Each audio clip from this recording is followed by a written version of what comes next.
Welcome to the most diabolical match of all time. When I say diabolical, this is representing the difference between where games are made easy or made difficult for no reason whatsoever.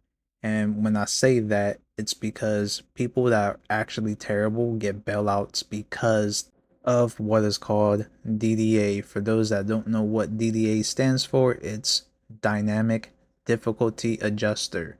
This is catered to the people that are underskilled, not on your level, and it helps out people that are terrible at the game so they can actually have a decent chance to compete in a match against somebody that's higher level or much better than them.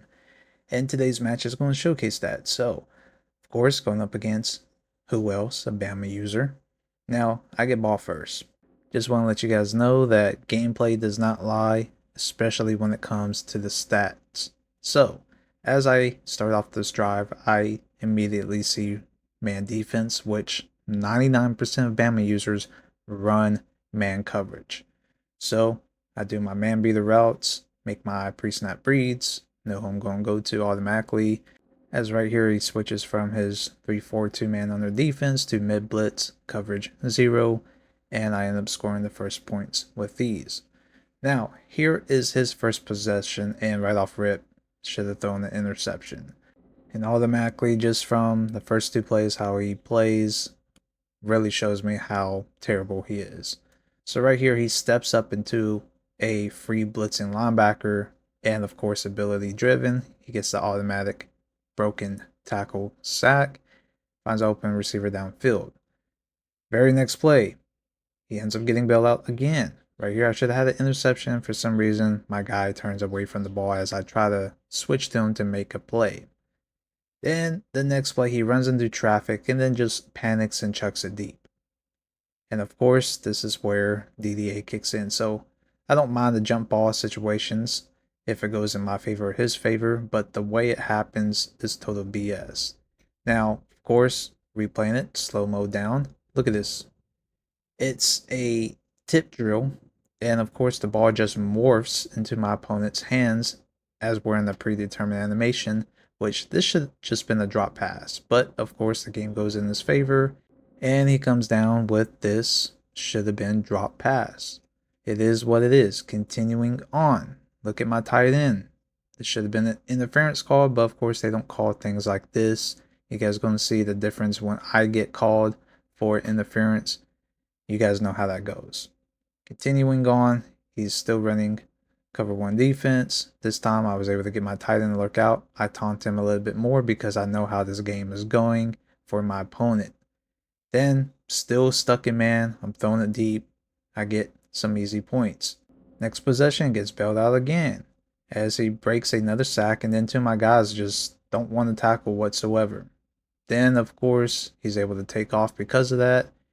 Still clamped up on the back end, and I was able to get him back to the line of scrimmage. Then he plays conservative because of what has been going on. He knows that the game is in his favor. So he just continues to run the ball. As the second quarter kicks off, 3rd and 10, and check it out, he's going to make a blind read in double coverage. Even if I switch to user this, knowing the fact that it's going to be automatic swat no matter what. You guys know how that goes when you try to switch and make an interception. You're just put into a predetermined animation already. So he does a no huddle. 4th down, of course. Why not give it to him? Because we didn't get the interception, right? So let's help him out and continue on this BS drive. So, as he gets downfield, check this out. This is my interference. I was trying to avoid it, but I ran to the tight end. They call a flag. So, that is the difference. You guys know how that goes. Right here, I snuffed out a RPO. I tried to go straight down, but the game steered me towards him, and this should have been an easy pick six, but of course, not in my favor. It goes in his, and he's able to tie up the game. So as he continues to run man coverage, I was able to score very quickly before the first half ends. So he ends up blocking my extra point. It is what it is because how DDA is going for him. Now, he's trying to score before half. He chucks it deep, just chucks and pray. Doesn't get it here, but of course, the very next play, he ends up getting it. So Anyways, continuing on, as we get pressured, disrupt the pass. Should have been another easy interception opportunity. It's like when I get there, we disrupt the pass. He's throwing it where I should be getting picks. And it happened once again. And then, of course, let's just keep going at it. 3rd and 10. This should have been an interception on a comeback route with a cloud flat underneath. And then, of course, 4th and 10, I don't get pressure, and then he can just chuck and pray on 4th down. And of course, it goes in his favor. You guys see the resemblance, the pattern of how this game is going, right? So he ends up eventually scoring right before half. Then second half kicks off. He gets ball first. I finally get my interception, but as I start up my first possession of the second half, I'm overthrowing passes, dropping passes, and of course, when I try the user catch on this hitch route, it makes me go away from the ball. Like, what's the odds of that happening, right? So he gets the ball right back, and then he goes back to being conservative because he is nervous. Starts off with a few runs, then he has to go pass. 4th and 17. We end up making him finally go for and out. And of course, I'm going to capitalize off that mistake. So I end up getting it downfield, 3rd and 7, a couple plays later, and I'm able to punch it in to take back the lead. I go for 2 points to keep it a possession lead. And then he gets the ball, and now he's playing clock. He wants to chew clock, play conservative, and get downfield, right? But I stuffed that, making him have to pass. And once again, he's just chucking and praying and getting these big yards by doing so. One play later, 2nd and 13, he's still finding open receivers. I can't get pressure when I need to. It's like when I do get pressure, I just disrupt the throw out of sack animation. But he ends up scoring, tying up things. I go to my prevent beater, and I end up scoring right before the game ends. He tries to do the same thing, but I don't go and prevent defense, and I end up getting a user pick off the same thing that I end up doing. So this game made it more difficult than it should be, as I'm going to showcase the game stats and player stats. Check it out. He was 14 for 27, 357 yards, 51 completion rating, 2 touchdowns, and 2 interceptions. Now, he should have had so much picks, but because I disrupted most of those, tackle sacks or throw out sack animation, that's why it is the way it is. In comparison to me, which was completely different because most of my missed throws was just because my guys didn't catch the ball, or I was just simply overthrowing wide open players. So we was kind of similar with the completion and attempts, 13 for 24. I threw for 339 yards, but look at that. 0 interceptions and 4 touchdowns. Now, this is where things get juicy as we take a look at the overall team stats, right? So, he had 15 first downs, which he shouldn't even have that much, but because he was just chucking and praying and getting bailouts, that's what happens to my 14 first downs. He had 391 total offense to my 373. Now, this is the crazy thing. His third down conversions was 4 for 7 attempts.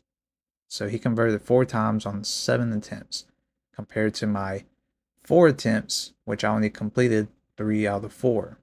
Kind of crazy, right? But I didn't really have the ball that long. Now, he had 3 fourth down attempts, which he converted 2 of them. I only had that one, which you guys saw on that hitch route, where I just had automatically been moved out of the way to not make the catch for a first down pickup. Now, with that being said, I didn't even have the ball that long throughout this match. And you guys are going to see the time of possession here. I only had the ball for almost 4 minutes, as he basically had the ball for almost 9 minutes with 8 minutes and 17 seconds. Guys, this is what I'm talking about. For most part of my games, I don't really have a challenging experience, even though the team difference. I can care less about the team difference.